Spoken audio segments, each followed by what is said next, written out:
Good afternoon.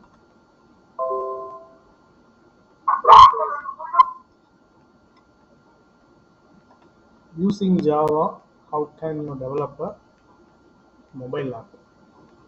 Okay, so probably you are having a lab in your fifth or sixth semester. But anyway, uh, this the foundation of the lab starts from object-oriented programming only. So already people are working with the mobile apps in your class. I could be able to see that. But anyway, the foundation will give you something that you could be able to do it on your own. Right? I think this will help you to build your own app, right? By writing coding, because we are having more tools are available without writing coding that I could able to go for creating mobile apps. So, but this is a proper section where by the basics of Java you can build the app, mobile app. So how can you develop this? I suggest you here they have mentioned. I think there we go. Screen. So I could able to write Android apps in Java programming language using the IDE called Android Studio. Right? So Android Studio I could able to use. Otherwise, I could able to go for these IDEs where the Android IDE can be added as a plugin. Okay, so that's the point. So you have to install Android Studio in your laptop. So how to install Android Studio?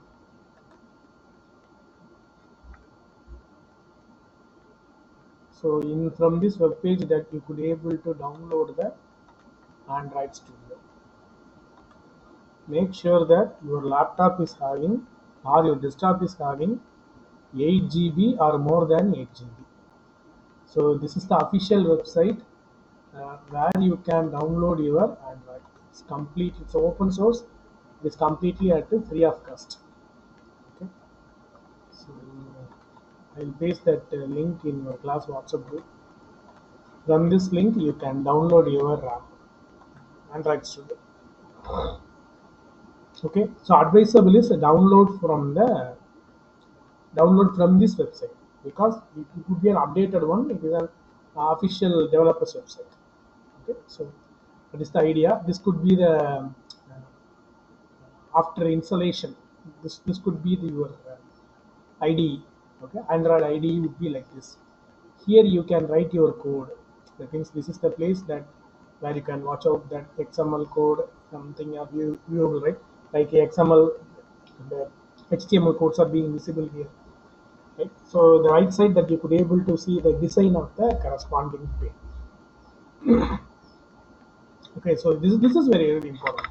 Here, uh, utilization of your CPU, memory, and network speed that you could able to see because the reason here is here you could able to find out a term called Gradle scripts. Okay, Gradle scripts. So this would be updated during online. My suggestion is while you are going to work with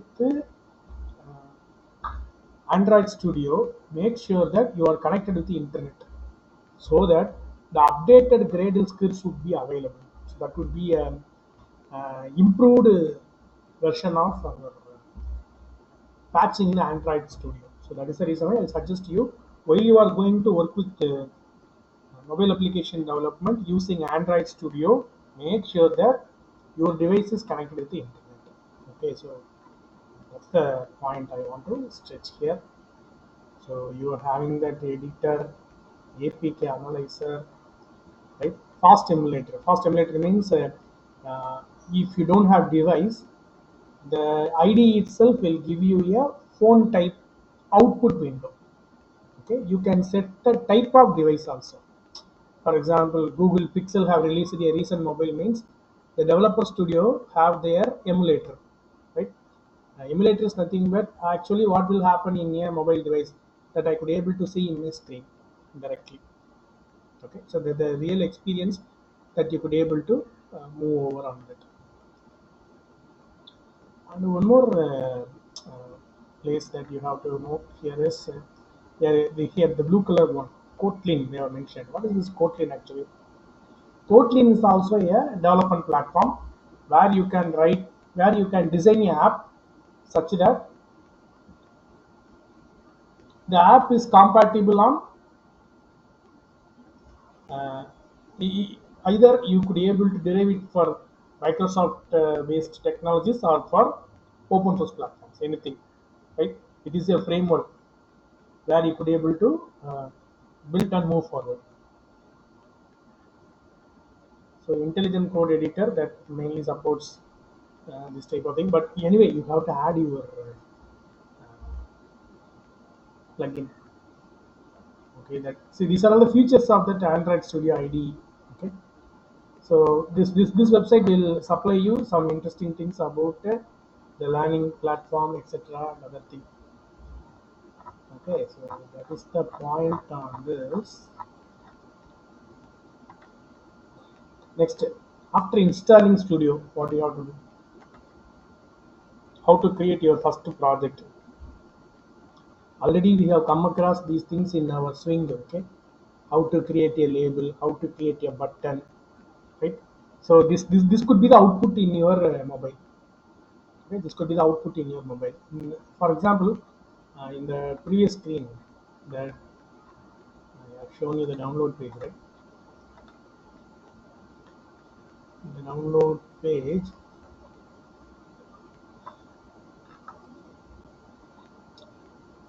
I think the menu is not visible here. Android Studio menus.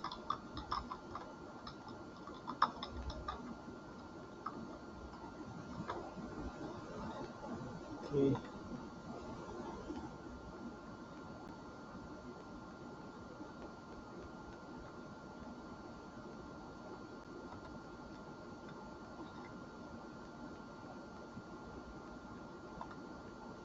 Not visible properly.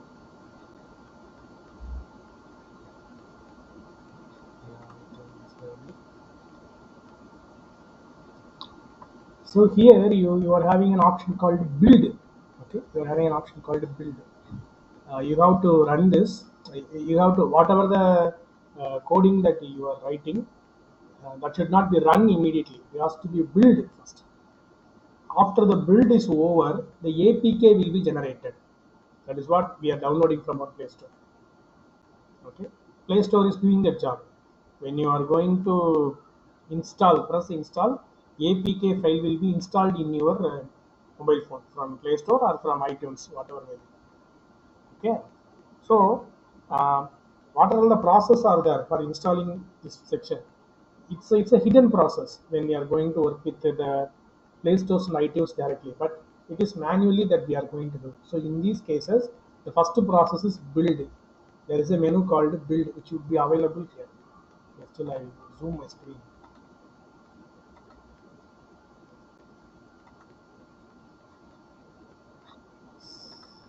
Here you could be able to see there is an option called build run. Okay, first you have to build it. If you are having any errors here in coding, it will be responded.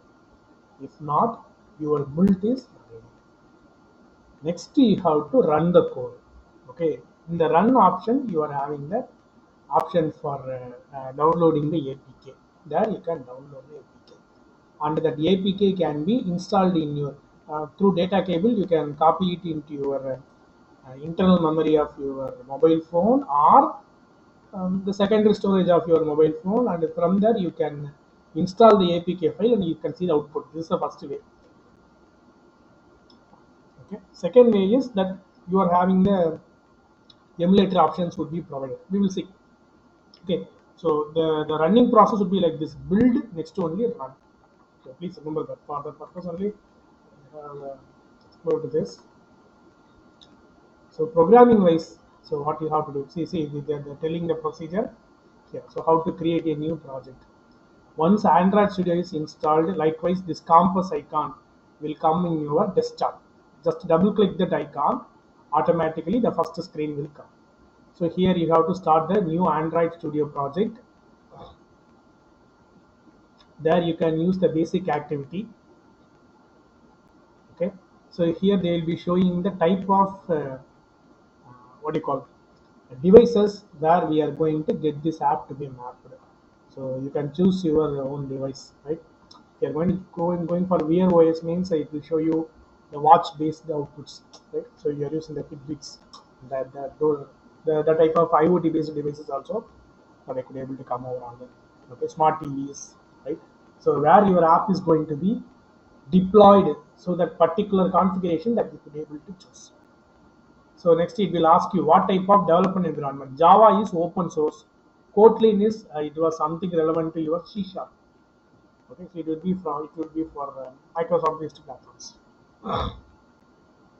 So now we are learning Java. So you can able to choose Java. So finally, once it is over, you can finish. Okay. So what is the name that they have given? So remember this application name. Okay. See that they are telling something about the Gradle window open. So initially the screen will be like this. Okay. So you have to explore the place where our first application would be, right? So this would be the detailed design view of my environment. Okay, design view. So this is the actual place for this. These are all ready-made available, and these are all the controls. See here: text view, button, image view, recycler view. So text, buttons, widgets, layouts, and containers. All these GUI controls, whatever we have studied in AWT and Swing, very specifically Swing. Okay, so those lightweight components are ready to map over here.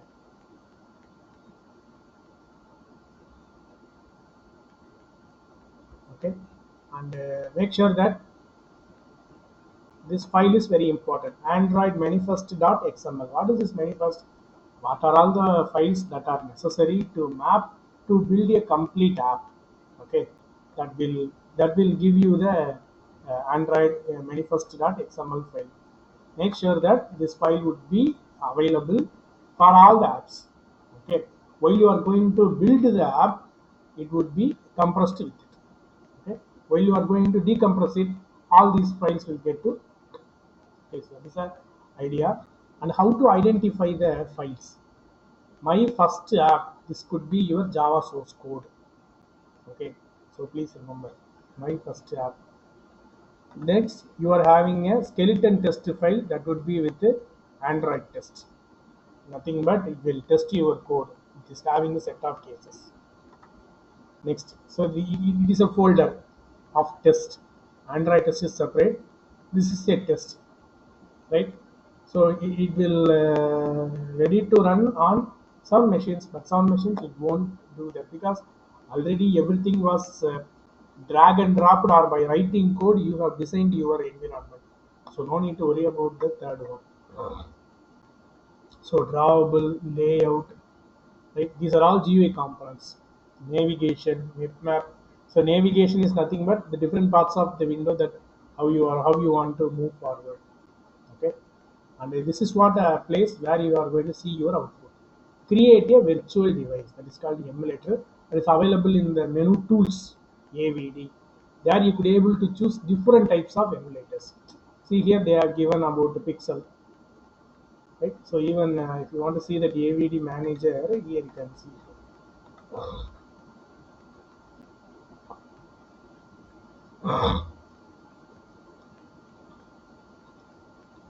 Okay, so here types of devices are available. See that for different types of devices, tab, mobile, what are all the versions are available, Android TV. This is what we have chosen here. While you are going to create your app, this is what you have chosen: phone or tablet. See the first one, phone or tablet. Second one, Wear OS. Wear OS is nothing but Android Wear, those things.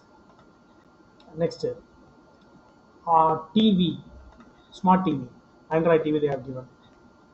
Next, if you come here and see, automotive. They have given for IoT devices, very specifically automotive, right? How we are connecting with our car. Okay, so app for dashboards, if you want to say. Okay, Android things they have mentioned, but actually this is IoT. So probably nowadays IoTs are being incorporated as a new one. Okay, so every device has its own SDK. Please remember. The speciality that why we are using Java is very famous for its platform independency. That is the reason why, irrespective of the hardware, right? For example, Motorola is releasing a device, Samsung is releasing a device, Nokia is releasing a device. All these hardwares are different. Okay, irrespective of the hardware, Android is running over on the software because the entire Android itself running completely developed on Java. Okay, so that is a interesting things that work with. And one more thing regarding this AVD, they have created this AVD to test our app. To test our app. Actually, how it will work in those devices. Suppose I don't have a facility to get those devices, something costlier. So I can't able to deploy the app and see in the device. Instead of that, using this virtual device, I could able to see. Right? So that is the idea. And, so I can choose a device and I could be able to run the device. So this is the thing that you could be able to see it. Gradle build running. The reason to show here is um, how the stages of um, mobile app installation would be actually starting from coding to launching in your mobile. That's what. So Gradle build running. That's what I said. if if you are getting any error or if you are getting yellow color exclamation mark, okay, yellow color exclamation mark with a triangle, so if you are going to get those things, nearby Gradle build means make sure that your internet is not stable or if you don't have the updated Gradle version. Okay, whenever you are going to connect with the internet, Gradle will have an update. So that's the reason why before you are going to run your app, make sure that your machine is connected with the internet. Okay, so that is the idea I want to post here.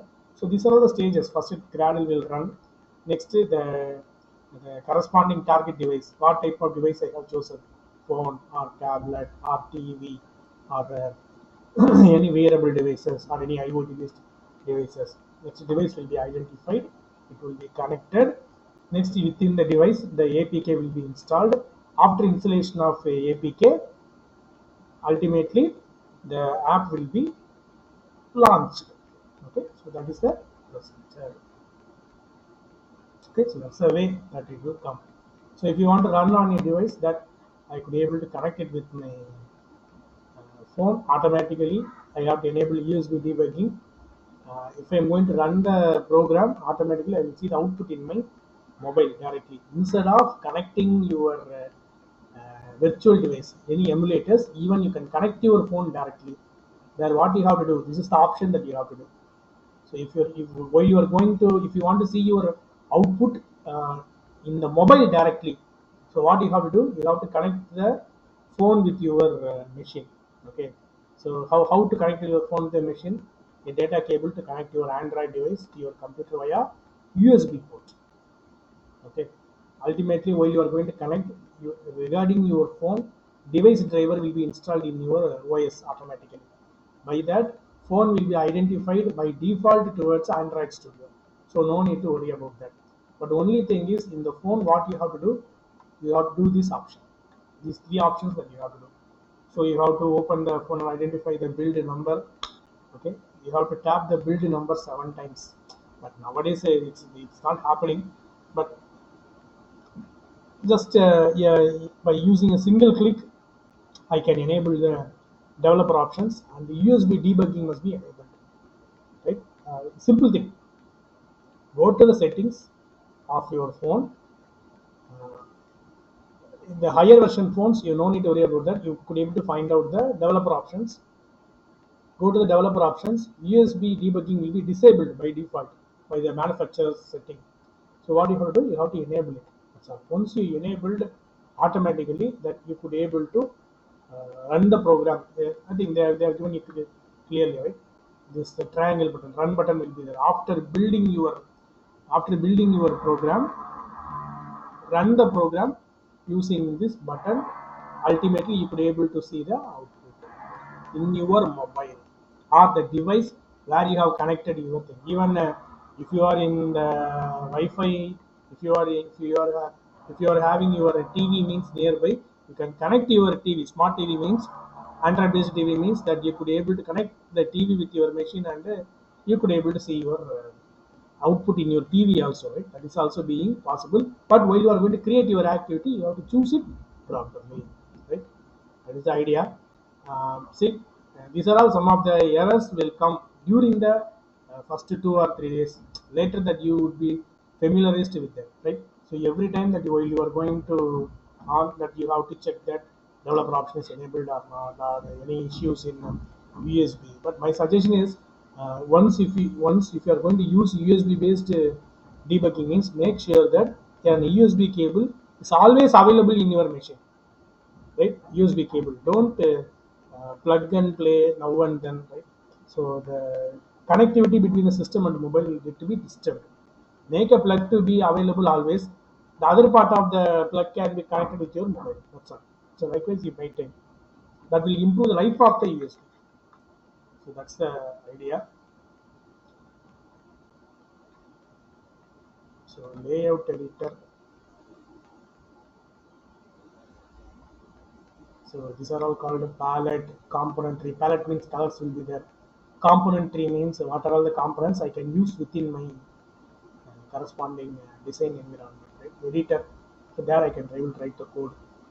The attributes means, for example, if you take a text box, what are all the attributes of the text box?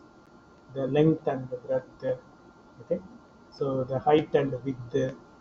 How many number of characters that I could able to give within the corresponding text box. So likewise, I could able to give the editing property of the section completely. Okay, that you could able to say it. So that's the idea. So here we are getting portrait, phone dimensions, right? These are all resolutions, right?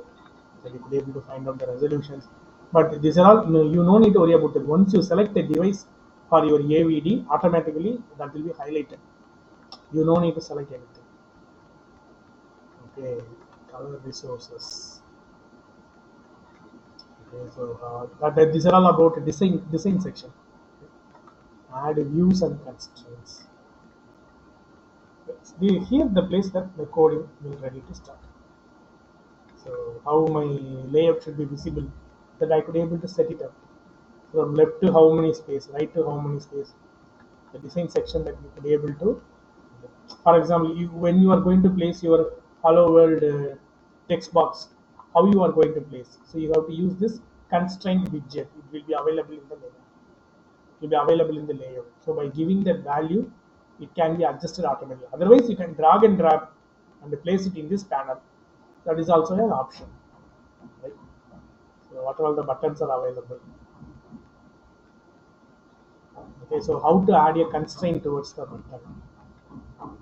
How to add a constraint towards the button? Okay, so once you go through this, that be able to find it out very easily.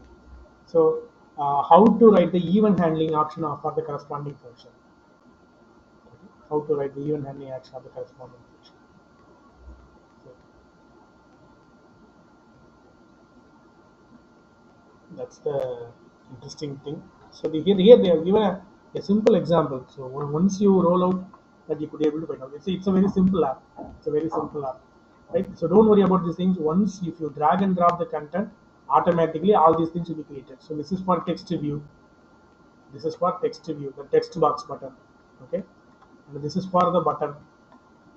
In the previous window that you could be able to see, they have created 3 buttons. Okay, so button 1, button 2, button 3. That's it. Okay, so that's the idea. And, appearance, so how it would be. So that's also design. Make your app more interactive. So it may ask may ask us something, may ask us something to do that. So there we have to write some type of event handler. See that click listener that we have added. So on clicking that, what it has to happen. For that, you could able to write the code here. Okay, while I'm going to click this, what it need to do. Right. So while I'm going to click that, it is going to display hello toast. So likewise, I could able to write for me. Even you can write your own user-defined function for the corresponding event handling activity. Right? We have given a simple example also here that you can go through on these things.